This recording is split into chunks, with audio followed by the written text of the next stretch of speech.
This one's a weird one. Jason picked my story today. It does not follow my normal social equity, justice reform policy track. But hey, here we go. Because Green Thumb ended a partnership years ago with an Ohio man now facing SA attempted murder charges. We can't say all of this stuff. We get monetized issues. Northeast Ohio business owner Robert Bobby T. George, 43, turned himself into Cuyahoga County authorities August 13 after being charged with 9 felony offenses, including attempted unaliving someone and sexual assault. The charges, also including 4 counts of kidnapping, felonious assault, and 2 counts of strangulation, were filed August 9th, according to Cleveland Municipal Court records.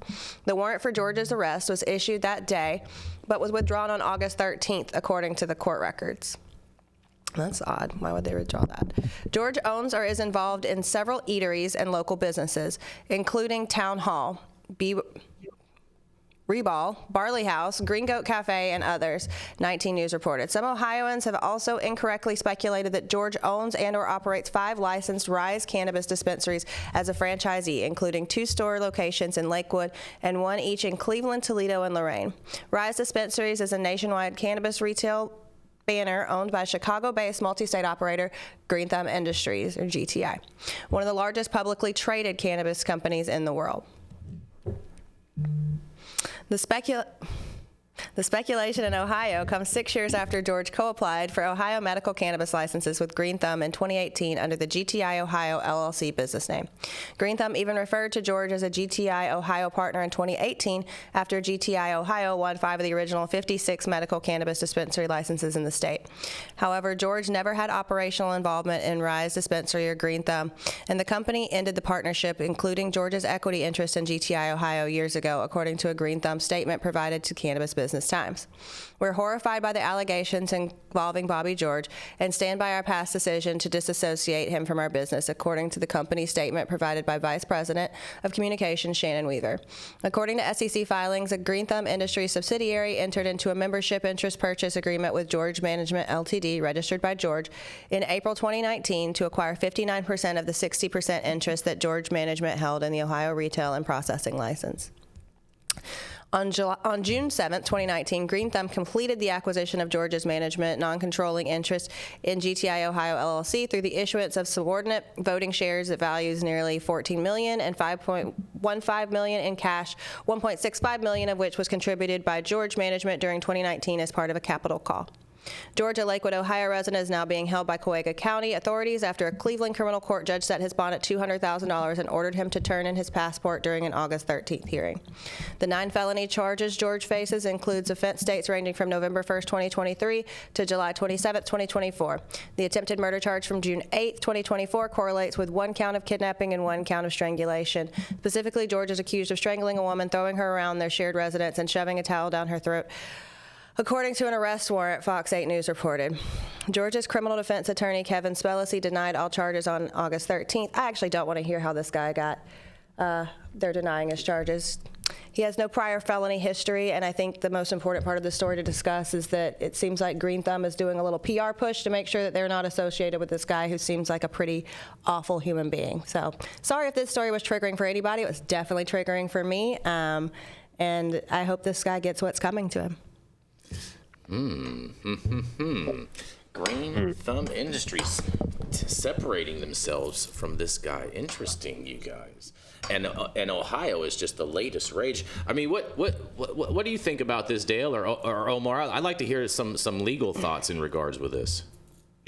Well, my experience with the cannabis industry going way back, decades now, is that it was populated before legality by a lot of males who were not agreeable. And you look at the psychological standpoint, they were willing to break rules and things like that.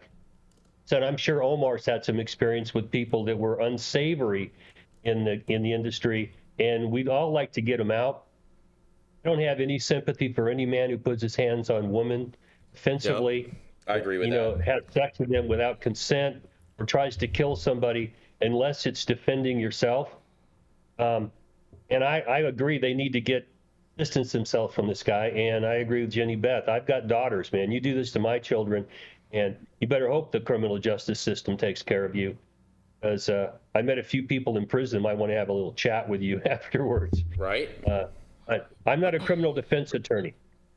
I'd like to hear what Omar has to say But about Omar this. is. Well, I've been a freedom defense attorney for more than 25 years, but I would never represent somebody like that. And I devoted myself to nonviolent offenders. Can you hear me? Yeah. We hear you perfect. Okay. And so, you know, I just could not be zealous for somebody who is accused of doing something like that and probably engaged in some version of that. You know, who knows where the truth lies, but it's not for me to spend my days figuring out how to get somebody off like that. And so I have chosen to put my talents in a different direction. But to me, this is a perfect example of the Streisand effect. Right? Like this guy gets arrested. Why is the company trying to distance itself from him? If this all happened years ago, why are they drawing attention to their prior association with this dirtbag? You know, it might have been a smarter PR play to not even bring it up, because now we're all talking about it in relation to Green Thumb. And, you know, if this is the kind of person that they choose to do business with in the past, I wouldn't be surprised if their judgment is a little bit suspect. Skewed. And so, you know, excellent example of the Streisand effect. They should have just kept quiet. If people started asking questions, of course, at that point you said, we disassociated from this guy years ago. We have nothing to do with him. We want nothing to do with anybody like this. That would have been, I think, the more wise move. But, you know, it's a way to, if you're just seeking publicity and you think any publicity is better than no publicity, you end up doing things like what happened here. Interesting. This is bad PR. Yeah. Nobody likes women to be treated like this. And if it's associated with your business, then, you know, I would advise people to run. Because this is the depraved ethos of your company if they have anything to do with people like this. You'd be surprised how many people don't actually give a fuck, especially in this industry, ironically. I know, I mean, like, I'm a domestic violence survivor. That's why I didn't want to read this story. And when I got through it, I should have read it first and said no. But, you know, I know women who have also gone through these things, and you'd be surprised how many people are still willing to do business with someone, how many people are still willing to be their friend, how many people don't care unless it affects them. So I think it's interesting, and we just need to do better as an industry of vetting the people that we allow to participate. Well, I hear you, Jenny Beth, and I know that Omar feels this way, is that when we get a whiff of things like this in a business, I'm out of here. And if you support people like this, I don't support you. And the industry needs to call them out as much as you can. It's like the stories of, you know, guys making women trim with their tops off because they can walk around and just, you know, stupid shit like that. No, people like that need to go. This is a business. We have morals, we have ethics. And if you don't have things like that, then I'm sorry, I don't support you. And I'm not going to speak nice about you. I won't direct people to you, refer them to you.